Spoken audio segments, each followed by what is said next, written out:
he would have better kept quiet, and so that we keep guessing. But now he came and fumbled even the worst of the worst he has done in his life, and now we are even charged better than ever before.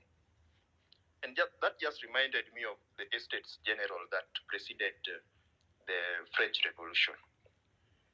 You see, I've been observing the activities happening in this country, where we are burdened with the taxes and leaders are looting left, right, and center. And then there's now this today I saw it as an Estates General, which has never happened before. And you saw Larry Mado actually highlighted that Ruto is the first president to ever engage his constituents in an X space. And Estates General was an emergency, and it was a harbinger for anarchy, which makes me worry that are we headed towards a revolution, or am I the only person who can see it coming right into our faces? We can change this country, one, through a revolution, like the French Revolution. I know after today's Estates General, we saw that the king, or rather the president, is out of control. He's unable to control the looting spree that his ministers are on, and he's just out of touch with everything happening in this country. You see the amount of lies, whether they are lies or just misguided opinions, they are of the magnitude that can annoy even a little child. So I would like us to move forward with this revolution, and I like what you guys are doing, the likes of Afrocentric, hosting these spaces where we can engage. I'd like us to proceed with this revolution, and what my thoughts are is that we should proceed with this sensitization until 2027. Then now 2027, we change this country on the ballot. Because if we proceed with a revolution, one of the speakers who spoke before me spoke very well, but suggested that we should be ruthless, which I would like to disagree with a little. I think the problem we are in currently as a country has been created by ruthless people who want to take power by hook or crook. So for us to change this country as young people, we need to go the peaceful way.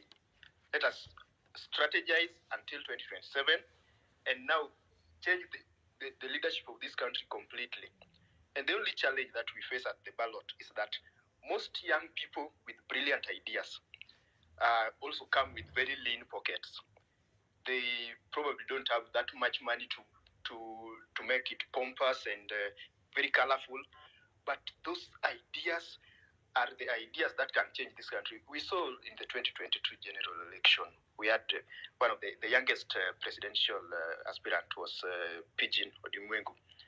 This young man has very brilliant ideas, but the only challenge is that the young people coming to the stage are contending against the older generation of people who are out of touch with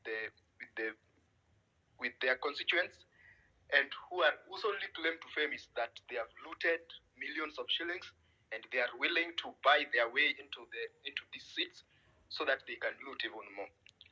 I think moving to 2027, let us go and embrace the younger aspirants. And something has just told me to mention that in 2022 general election, I was one of the youngest aspirants for the gubernatorial position. I was aspiring to vie in Kisumu. But we face the same challenges from the older generation of leaders. And the only reason is that they come with looted cash, because they have looted our cash. They come to bribe us to vote for them, and then they loot again after we have voted for them. So my urge for us as we move to 2027 is that as many of us as possible should vie for these positions to be elected. Because as youths, our participation in elective politics is not just limited to voting, but the Constitution allows us also to vie. Let us go and vie for these positions. Then at the same time, let us embrace the youthful aspirants in 2027. But for now, let us keep this fire burning, because the president has not given us any good reason why we should step down, why we should keep this, why we should not proceed with the revolution. And if we have to go the French way, then so be it. But Kenya has to change, and the people to change it is ourselves, the young people. Thank you very much. Thank you. Thank you for your submissions, guys. I think the next speaker, I'm not sure that was lined up. Afrocentric, thanks again. Guys, there is one thing I would say before I give the next speaker.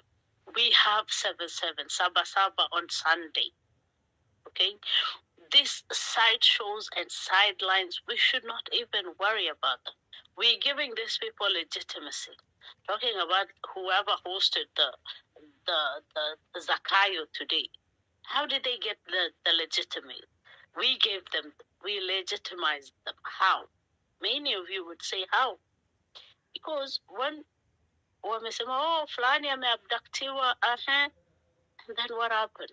We all rallied behind that because Kenyans have big heart. They have big heart. They elevate each other's voices. What happened? We elevated their voices. Voila, they're back in the action. And what happened today? It's history. We don't need to dwell on that. Because the more we dwell on what happened, who is paid, who is not paid, we are defeated. The conversation should be about Sunday, 7/7. That's the message we want to drive home. We don't want to discuss what is going to happen in 2027. No, we're talking about here and now. Today, on Sunday, what is going to happen? Is Kenya going to come out in the millions? Threats will always be there. We can see what the state have done. They've come out, they've trying to pull the rug under our feet. Are we going to allow them? Are we going to just kneel down and say we surrender? Or are we going to continue and march? We're going to continue and do what we need to do. Fix this country for the better. For it to deliver for everybody else. That is the momentum we need. But if we keep dwelling on who got sold out, we're not going to get anywhere. We're the ones, same very people, we're the ones who gave them legitimacy. Fulani ameabductiwa, we cried. And this was the plan all along. After that, we're the ones who gave them voice. And now what happened? Wamemchukua, oh, he was bought. No, he was among them all along. Everybody that you see was among the deep state all along. But they played us. How long are we going to be played? We've seen MPs coming out and, oh, I was asleep when I said yes. Oh, I've just realized kuna pesa flani in my card. All this is gimmicks, the gimmicks of the state. Did anybody benefit from that space today? People coming here saying President Ruto, he said this and he was lying. Why are you still calling him president?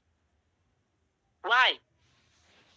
We need to really, really focus on where we are heading. 7/7 on Sunday. The fallen heroes. We had no respect for the guy who was being buried today. Why did he? Why? What is his family gonna feel? The same people who was crying for him are the same people who were hosting the very hand that killed him. Guys, I am really, really boiling. My blood is boiling. I love Kenyans. Kenyans have big heart. But sometimes we have to think with our brain as well, not only our heart. We give these people voices. The warnings that were given, nobody wanted to hear. Oh, these are young people. Okay. But young people who were implanted within.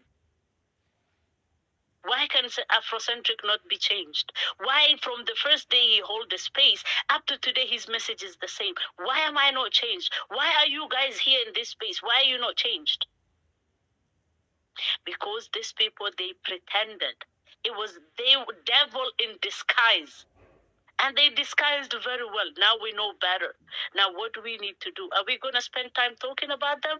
Are we going to spend time talking about 2027? Or are we going to spend time talking about the fallen heroes that one of them was being buried today? Are we going to talk about 7/7 on Sunday? Sunday is here. What are we going to do? Back to the person who was on the queue. I'm not sure who was first, who was second, Afrocentric.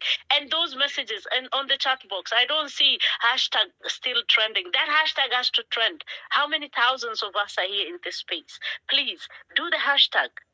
Do the hashtag Ruto must go. There is a tweet I've put out there with his message saying nobody should host him. Retweet. Don't only like that message. Retweet. Let it go viral. Everybody who's following him will unfollow. But that's not our fight. Our fight is Sunday to Tafanya Nini. Are we going to have a Sunday, a Sabasaba movement like that has never been seen before? Concentrate on that. Back to you, Afrocentric and Freedom.